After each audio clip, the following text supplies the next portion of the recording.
Ең жогору ушул обменкада экен. Доллар 87 сом 50 тыйын, евро 102 сом 50 тыйын, рубль боюнча. Рубль 1 154. 1000 рубльыңыз 1154 сом экен ушул жерде. Туугандар, ассаламу алейкум, урматтуу курс валют көрөрмандары, биздин каналдын көрүүчүлөрү, жалпы YouTube көрөрмандары, саламатсыздарбы? Бүгүн 21 апрель 2026 жыл, айыл банктан баштасак, доллар 87 сом 20 тыйын, евро 102 сом 60 тыйын, рубль 1 14,5 тыйын, 1000 рубльыңыз 1145 сом экен айыл банкта.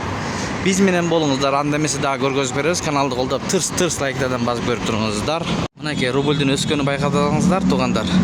Доллар 87 сом 50 тыйын, евро 102 сом 80 тыйын, рубль 1 153, 1000 рубльыңыз 1153 сом, туугандар. Ихсан ЛТД доллар 87 сом 50 тыйын, евро 102 сом 80 тыйын, рубль 1 152 экен. Бул жерде лира 1.90, юан 12 сом 40 тыйын, фунт 115 сом.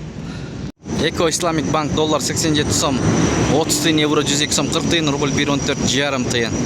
Бензиндин баасы 95 83 сом 90 тыйын, 92 77 сом 90 тыйын, солярка 86 сом 40 тыйын, газ 42 сом 40 тыйын. Бишкек петролиум. Мынакей. СЛКВ доллар 87 сом 50 тыйын, евро 102 сом 80 тыйын, рубль 1 153. 1000 рубльыңыз 1153 сом. Болушунча бөлүшүңүздөр, туугандар. Группалар кыргытыңыздар. Курс валюттар менен кабардар болуп турсун. Кандай болуп атат дегендерге. Бакай банк менен жыйынтытайбыз. Доллар 87 сом 30 тыйын, евро 102 сом 60 тыйын, рубль 1 14,5 тыйын. Рубль банктарда 1 14,5 тыйын болуп атат. Обменкаларда 1 15,3 тыйын болуп калды, туугандар. Түштөн кийинки курс валют саат 13:00 карата Бишкек шаарынан көрдүңүздөр.